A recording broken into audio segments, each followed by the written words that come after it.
Can you guys believe it's been almost 2 years since I've added back grease into my hair regimen, hair care regimen, hair routine?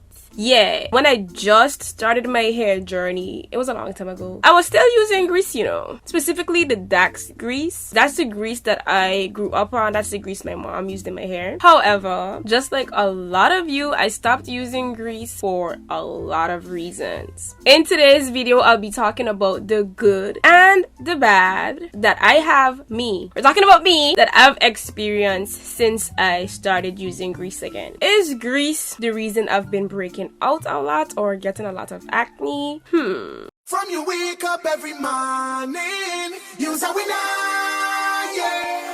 What going on, guys? It's your girl Razor in the ding, and welcome back to another video. If you're new, hey boo, and if you're returning, what's up? Disclaimer, you guys know I always preach, use whatever products you want to use in your hair. What may work for me may not work for you, or what may work for you may not work for me, right? I'm aware of the myths and the facts and the blatant lies.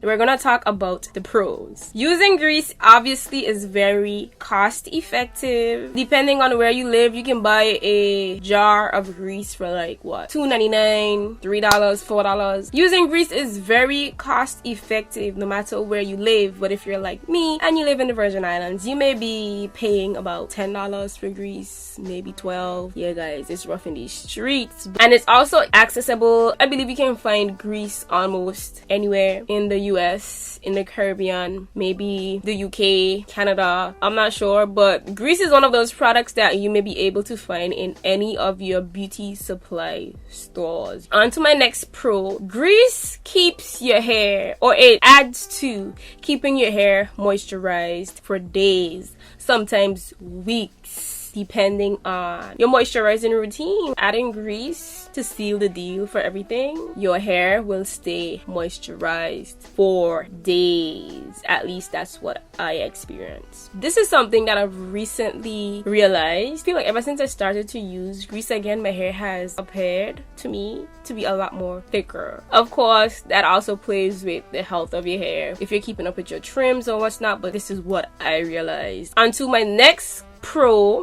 Grease has made my hair so much more manageable. I don't know, it's something in the grease that just makes my hair so much more softer and easier to detangle, moisturize, whether I use it on wet hair, especially on dry hair. When that grease melts onto your strands, well, my strands, it just makes my hair so much more manageable. It just works for me in those ways, right? So let me know if you've experienced any of those pros before with using grease. There may be more, but those are the ones that really speak to me and stand out to me that I wanted to share with you guys. So let's talk about the cons. For my cons, I'm breaking them up into cons that I have experienced and cons that my subscribers, you guys, have experienced as well. Y'all, I'll be reading my comments, and sometimes your comments help me make videos so I can know what you guys want to see. So for the first con, let's talk about the stained pillowcases. I know y'all, especially for the first day or two, you may notice your pillowcases being stained or oily or greasy. I got you though. I have a way that I maneuver through this con to where it doesn't bother me that much, but hear me out. I personally change my pillowcases often, or I switch them around. For the first couple day or two, you're gonna know that your pillowcase may be stained depending on how much grease you use. A lot of us use too much grease, but that's a whole other topic. The first couple day or two, I know my pillowcase may get stained, so I'm gonna change it. So yeah, change your pillowcases often if you've experienced that, because after a couple days you won't notice any more staining. Another con of using grease is the appearance of always looking greasy or feeling greasy. I've come to realize that I'm naturally a greasy looking person. Depends on the person being the judge of that, but I've showed you guys countless times that my skin just glows, and sometimes I just wipe my face to prove that point to a lot of you. But I also have oily skin type, so we glow and we're also oily. I don't experience the greasiness from grease. Like for example, I have grease in my hair right now and it's not making me any more greasier.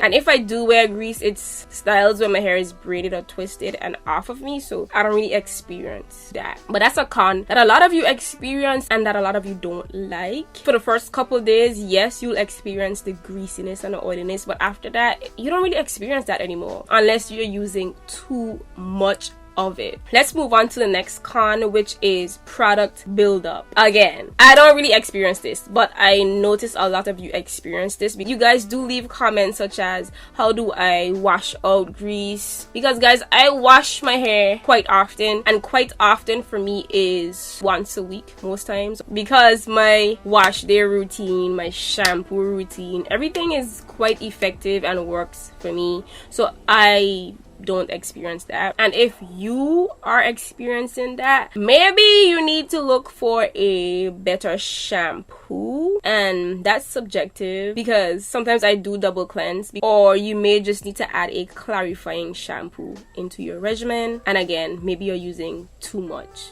grease. And depends on how my hair feels, I know exactly which shampoo to use to get my hair cleaned effectively. You also gotta know your hair and use products that you know your hair loves and does the job, you know. Another major con when it comes to using grease, for a lot of you guys comment and let me know, is the ingredients that are found in grease. And you guys know how I feel about ingredients now, and if you don't want to use the ingredients that grease contains on your hair, that's you, right? But remember, that's you. We use a lot of things with ingredients that can be harmful for us, like acrylic nails, processed foods that we eat. What else?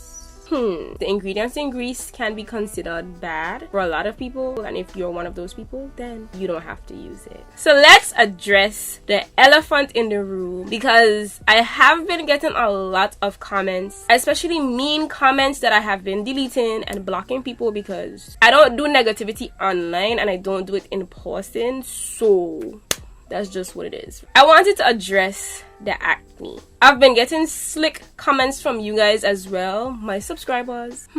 A lot of you are trying to associate my acne with using grease. If you guys have been following me for a while, right, I've went through a lot of acne breakout stages. I know it's because of hormonal issues for me. I experienced acne breakouts. Even before I started using grease, I had a major acne breakout before that. So I know for sure grease doesn't break me out, because even when I was using natural hair products, I also had another major acne breakout. And when I say major acne breakout, not like what you guys are seeing now. It was a lot worse, to where the whole of my face, I was experiencing cystic acne. Granted, a lot of people have been commenting and saying that grease breaks them out. My breakouts are mostly hormonal. It has a lot to do with what's going on inside of me versus what I use on my hair. Thank you guys so much for watching this video. I hope you enjoyed it. Let me know some pros and some cons that you have experienced if you're using grease now, or if you've used grease in the past. Bye.